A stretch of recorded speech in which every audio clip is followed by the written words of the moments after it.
En 1946 la guerra ya había terminado y había empezado la Guerra Fría.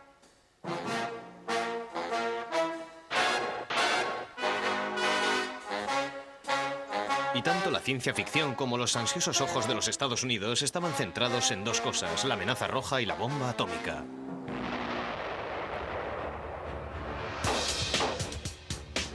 En 1950 el senador Joseph McCarthy comenzó a hacerse notar con la excusa de los supuestos comunistas que había en el gobierno y en Hollywood.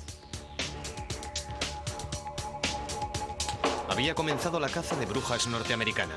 En el cuadrilátero de la opinión pública, la ciencia ficción respondía a los ataques en la creciente guerra de las llamadas ideas antiamericanas.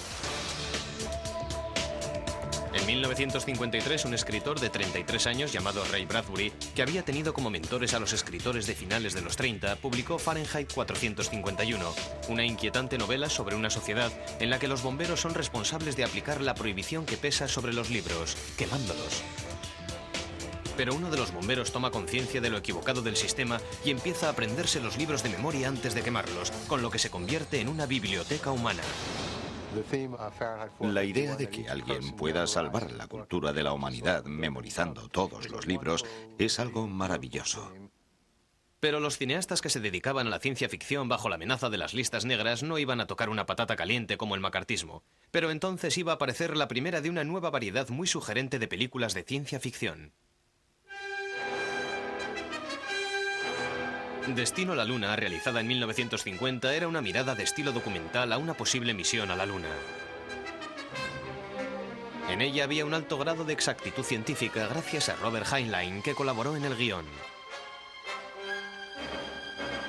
Heinlein subrayó todos los detalles, como el de las botas magnéticas espaciales que hacían ruido en el interior de la nave, pero no fuera, en el vacío del espacio. Destino a la Luna fue un intento de hacer una película realista de ciencia ficción. Había muy pocas películas que fueran realistas. Y Destino a la Luna, con la ayuda de Heinlein, por supuesto, trató de ser lo más realista posible. También ganó el Oscar a los mejores efectos especiales y convirtió al productor George Pal en el nuevo campeón de la ciencia ficción de la pantalla. Pal continuó haciendo una serie de clásicos, incluida una versión de La Guerra de los Mundos, que fue un enorme éxito de taquilla y estableció el modelo de incontables películas de invasiones que vendrían después. Para mí fue una de las películas más fascinantes durante muchos años. Y necesitaba ir con mi padre para verla porque era para mayores de 14 años. Y si no ibas acompañado no había forma de entrar. La idea de que en el universo pudiera haber cosas y seres además de nosotros era absolutamente fascinante. El que el universo pudiera albergar algún tipo de inteligencia extraterrestre cautivaba la imaginación de los norteamericanos en 1947. Fue entonces cuando el hombre de negocios Ken Arnold describió 9 discos que volaban sobre el estado de Washington. Fueron los primeros avistamientos de ovnis de los que se informó en todo el país, y Hollywood capitalizó el acontecimiento con una ingeniosa película de 1951 realizada por el director Robert Wise. Fui a ver a Julian Blostein, el productor, y me dio el guión de Ultimátum a la Tierra y me dijo: mira a ver si te gusta esto. Yo me lo llevé a mi despacho y me senté a leerlo y me gustó muchísimo. Estaba completamente encantado, así que llamé a Julian inmediatamente y le dije que me encantaría hacerla. El Ultimátum a la Tierra lo trajo un extraño artefacto que apareció sobre el cielo de Washington capital. El extraterrestre a bordo del platillo volante no viene a atacar a la humanidad, sino a traer una advertencia. Dejad de guerrear entre vosotros si no queréis que la Tierra acabe reducida a cenizas. Todas las imágenes que tomamos eran bastante corrientes y familiares. Filmamos en los alrededores de Washington y en la misma capital. Y me da la impresión de que el hecho de que se retratara de manera realista la zona de Washington hizo que todo pareciera más un auténtico hecho científico que ciencia ficción.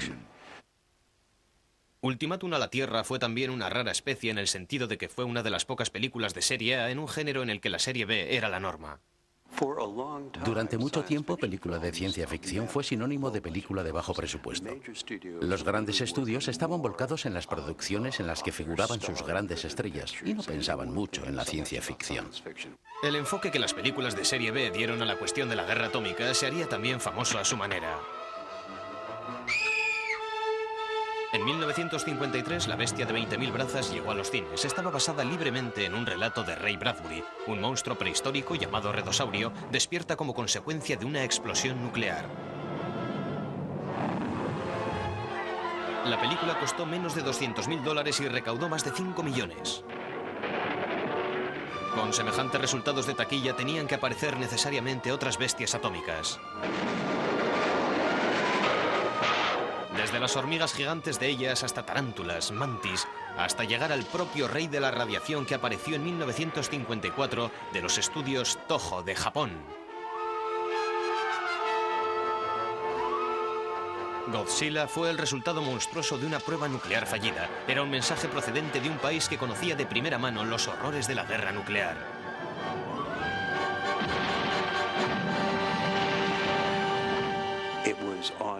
Estaba en la mente de todos. Y naturalmente, si tú te dedicabas a hacer películas de terror, era fácil dar el paso. En una película de terror siempre te fijas en lo que ha causado el monstruo. Podemos tomar el concepto y aplicarlo a la radiación atómica. Fue una bendición para los que hacían películas de terror. Roger Corman hizo su propia contribución al género en 1957 con El ataque de los cangrejos gigantes. Pero tal vez el gran éxito de estas películas se deba al lugar en que se exhibían, los autocines.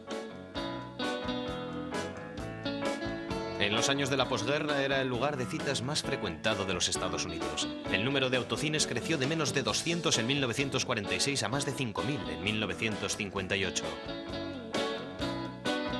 ¿Y qué es lo que ofrecía la gran pantalla al aire libre? ¿Importaba realmente? La explicación es bastante evidente. Te sientas en el coche y te dispones a pasar miedo. Y si eres un chico, está muy bien llevar una chica allí.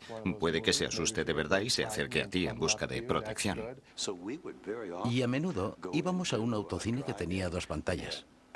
Y podía ver una película de un gran estudio en una pantalla y otra de ciencia ficción y bajo presupuesto en la otra.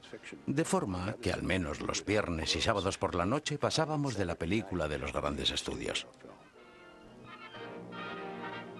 A decir verdad, la mayoría de los jóvenes tampoco habrían ido a verlas si no fuera por los trailers de películas que prometían de todo.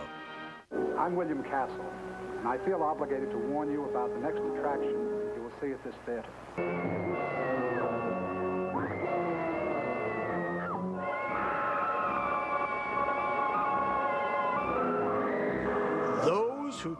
No se permitirá la entrada en la sala con la película empezada. En el tráiler te subrayaban la idea de que tenías que estar allí y tenías que estar a tiempo. Y de que nunca antes habías visto en los cines algo tan repugnante, tan terrible e increíble, hasta el punto de que tendrías que ir al médico a la salida.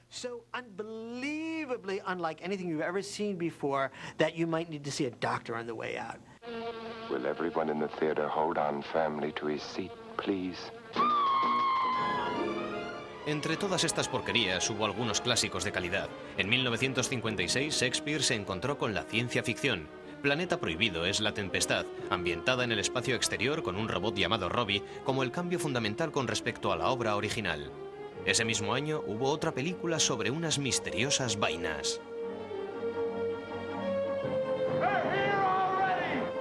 La invasión de los ladrones de cuerpos, además de ser una película perfectamente terrorífica, está considerada una parábola de la histeria anticomunista de principios de la década de 1950. Tal vez por fin Hollywood tenía algo que decir sobre la era McCarthy.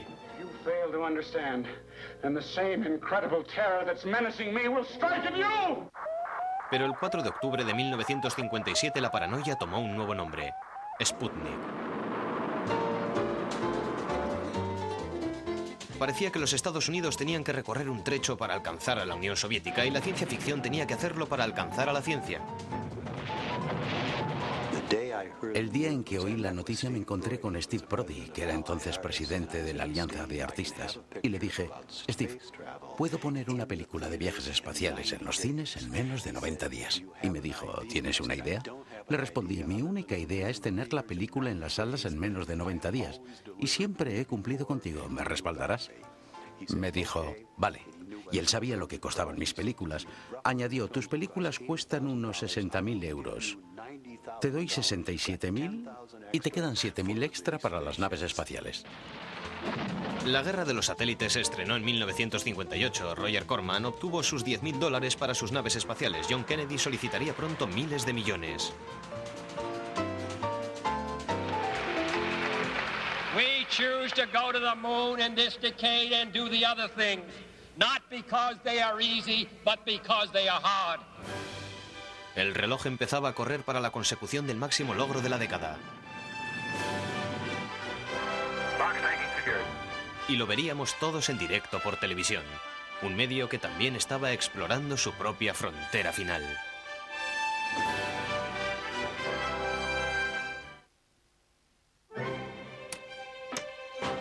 Ciencia ficción en televisión, el género más underground y el medio más desvalido. Un matrimonio hecho en el cielo. Aunque no en un principio.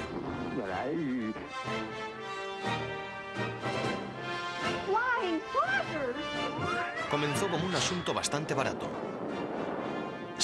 La ciencia ficción en sus primeros tiempos en televisión era muy barata de producir. Algunos de los primeros programas se filmaban en muy exiguos estudios aquí en Nueva York, en el Hotel Wanamaker.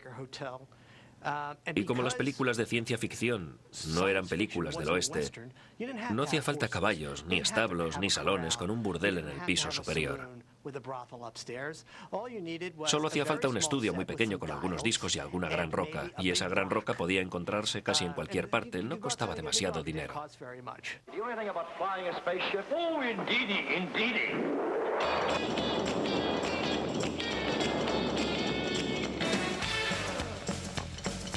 La primera serie televisiva de ciencia ficción, Capitán Video, se estrenó en 1949 con un presupuesto para trecho de $25 semanales.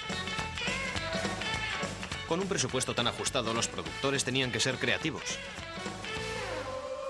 De modo que tuvieron que idear artilugios como el llamado rayo transportador. En realidad no era más que un estudio de televisión con una cabina de cartón que transportaba por medio de un rayo imágenes de viejos westerns adquiridos a granel por los productores a muy bajo precio.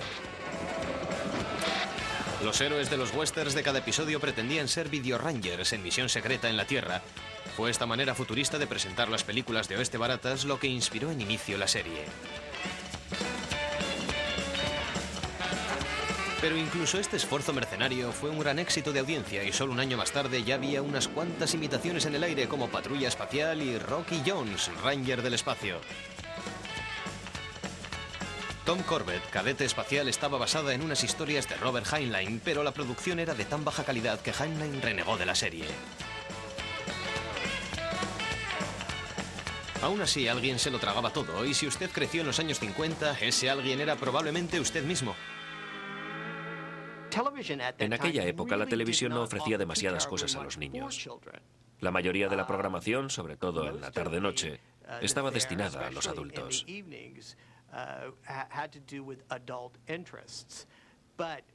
Pero los programas de ciencia ficción estaban especialmente dirigidos a los chavales.